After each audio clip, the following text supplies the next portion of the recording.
विद्यार्थियों good mornings. जैसे कि आपको विदित है, हम भौतिक भूगोल की विषय वस्तु को देख रहे हैं। भौतिक भूगोल की विषय वस्तु में अब तक हमने 44 व्याख्यान को अध्ययन कर चुके हैं और इसी श्रृंखला में हम पर्वत तथा पर्वत निर्माण के सिद्धांतों के बारे में देख रहे हैं। हमने इसी चैप्टर में ये जाना था कि पर्वत क्या हैं, कितने प्रकार होते हैं, उनकी क्या विशेषताएं होती है। इसके बाद हमने पर्वत निर्माण के विभिन्न सिद्धांत थे उसको हमने जाना था और उस सिद्धांत के अंतर्गत हम तक जो दो महत्वपूर्ण हैं, कॉबर का भूसन्नति सिद्धांत तथा आर्थर होम्स का सैवन धारा सिद्धांत है, उसको हमने देखा था। आज हम प्लेट विवर्तनी की सिद्धांत द्वारा पर्वत निर्माण की व्याख्या को देखेंगे। जैसे कि आप लोगों को विदित है, प्लेट विवर्तन का जो आपने व्याख्यान देखा था उसमें हमारे पृथ्वी का जो ऊपरी क्रस्ट है, जिसे लिथोस्फीयर भी कह रहे हैं, लिथोस्फीयर विभिन्न प्लेटों का समुच्चय और ये कई भागों में विभक्त है। पृथ्वी पर कई दृढ़ व कठोर परंतु गतिशील छोटी व बड़ी प्लेट पाई जाती हैं।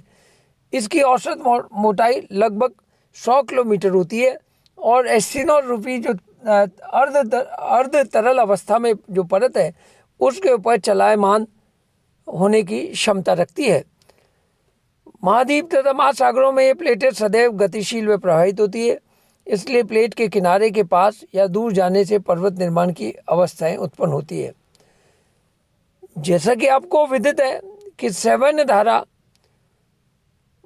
क्रस्ट के नीचे पृथ्वी के भीतर मेंटल में बहती है, वहाँ से आरंभ होती है और पृथ्वी के क्रस्ट और कोर के मध्य स्थित यह मेंटल परत लगभग 2900 किलोमीटर 3000 किलोमीटर मोटी है। इस परत में प्रवाहित सवन धाराएं अधिक गर्म व कम घनत्व का पदार्थ ऊपर की ओर लेकर आती है। क्रस्ट की निचली सतह में पहुंचकर ये अपने ठंडे व अधिक घनत्व वाले पदार्थ को नीचे से आया हुआ कम घनत्व के पदार्थ को दाएं बाएं में धकेल देता है। इससे धकेला हुआ पदार्थ ठंडा व भारी होने के कारण नीचे की ओर निमज्जित क्रमशः होता रहता है। इस प्रकार सवन धाराओं का एक चक्रीय क्रम चलता है। इसे आधुनिक भूगोलवेत्ताओं ने 4 दशाओं द्वारा निम्न प्रकार से समझाया। प्रथम अवस्था में सागर तली का भाग नीचे की ओर डूबता जाता है तथा महाद्वीपीय प्लेट एक दिशा में आगे की ओर बढ़ जाती है। इस कारण से दो महाद्वीप परस्पर समीप आते हैं तथा महासागरीय बेसिन की चौड़ाई क्रमशः कम होती जाती है। द्वितीय अवस्था में महासागरीय बेसिन के सिकुड़ने की क्रिया जारी रहती है। नीचे को घुसती हुई प्लेट के किनारे पर तलछट का अपघर्षण होता है और यह अपघर्षित तलछट संपीड़न होता रहता है, यानी कि उसमें दबाव पड़ता है और उसके कारण से तलछट के ऊपर दबाव पड़ने से वो कंप्रेस होकर वो संपीड़ित होता है, यानी छोटा आकार का होता जाता है।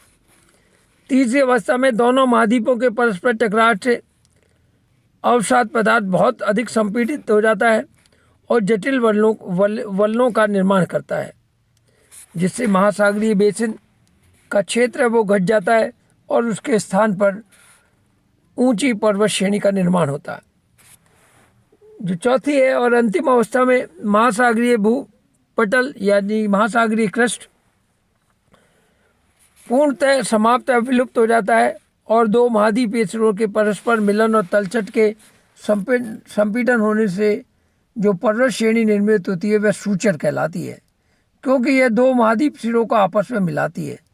सूचर प्रक्रिया द्वारा अल्पाइन में हिमालय पर्वत क्रम निर्मित हुआ, यानी कि जो एशियाई प्लेट थी, जैसे तिब्बत की प्लेट कह लीजिए या चाइनीज़ प्लेट कह लीजिए, और भारत के दक्षिण में गोंडवाना प्लेन का दक्षिण पारदीपीय पठार था, उन दोनों के टकराने के कारण से टेथी जियोसिंक्लाइन का जो मलबा है वो पूरी तरह से एक ऊंची हिमालय की पर्वत श्रृंखला के रूप में उत्पन्न हो गया।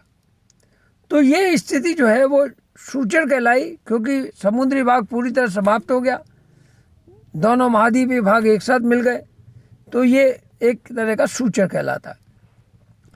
प्लेट विवर्तनी के आधार पर विभिन्न पर्वत श्रृंखलाओं के निर्माण की प्रक्रिया निम्न प्रकार से स्पष्ट होती है।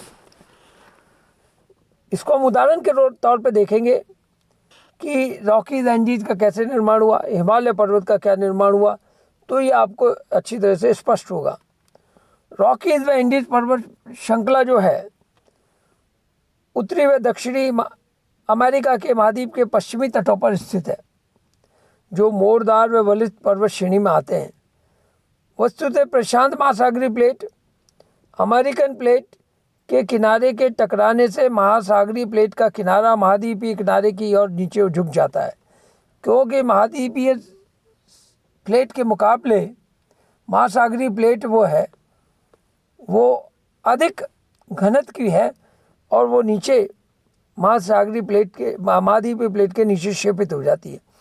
इस प्रक्रिया में महाद्वीपीय पपड़ी के नीचे अवक्षेपण के कारण संपीड़नात्मक संचलन शुरू होता है और पश्चिमी किनारे के पदार्थ वलित हो जाते हैं।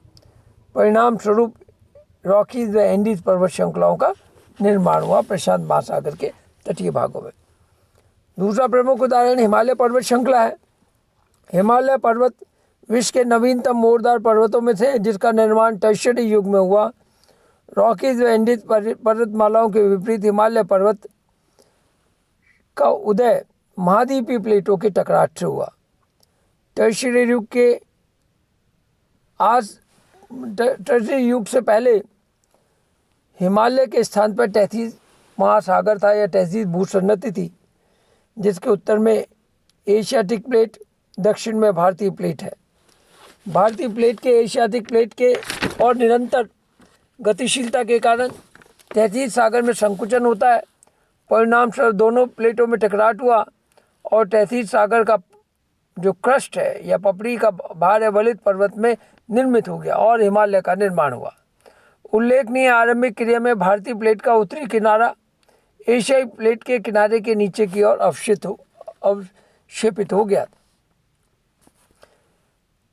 अल्पाइन पर्वत श्रृंखला को हम इसमें देखते हैं तो अल्पाइन पर्वत श्रृंखला का उद्भव व विकास भी प्लेट विवर्तकी के सिद्धांत पर किया जा सकता है। इस पर्वत श्रृंखला का उदय यूरोपीय प्लेट और अफ्रीकी प्लेट के आमने सामने टकराने से हुआ। इसके टकराव की प्रक्रिया अत्यंत ही जटिल है। इस जटिलता के कारण अल्पाइन में संरचनात्मक जटिलता बहुत ज़्यादा पाई जाती है।